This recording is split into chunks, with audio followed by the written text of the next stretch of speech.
Hello, my name is Danielle and today we're looking at urban greening.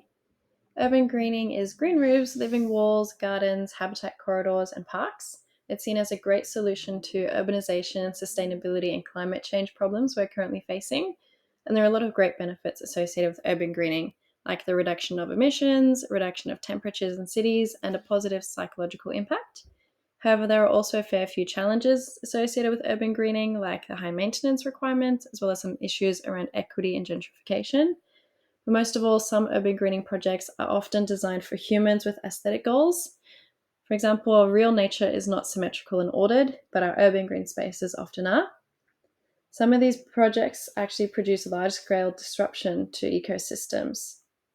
However, the prioritization of biodiversity and native species in these projects is becoming more relevant and producing greater outcomes here in Australia.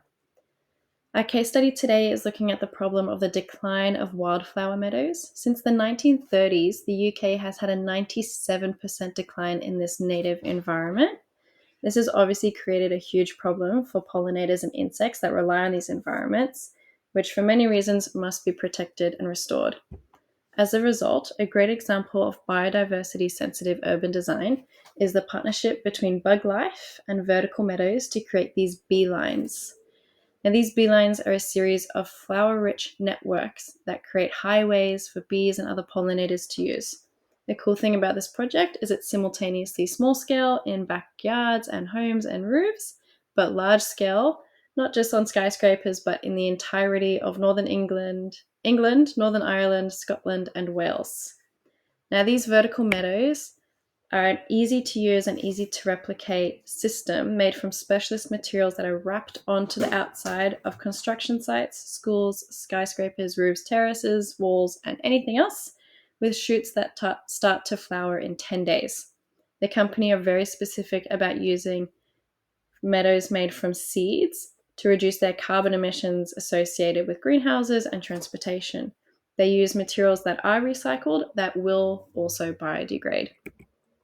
Here are some examples. You can see these walls have been wrapped onto construction sites and other temporary places, but also onto permanent places like roofs and walls and this billboard here.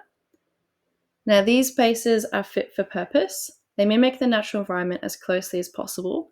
By narrowing in on temporary structures like construction sites, these meadows ensure continuity in an ever-changing city like London, so that the pollinators have somewhere to continually land. These meadows also change with the seasons. They get brown in winter and then sprout again in summer and spring. To make sure that pollinators, birds and bees, insects, have somewhere they can eat, reproduce, and hibernate just like they would in a vast open field. Now, urban greening exists to make our concrete environments more green, but it exists because we've already made our green environments concrete. Nevertheless, to combat climate change, protect our species, restore ecosystems, and to create a more resilient environment, urban greening efforts allow nature to return to our cities and should not be overlooked, much like the 150,000 hectares of flower-rich, diverse wildflower meadows for the pollinators in the UK.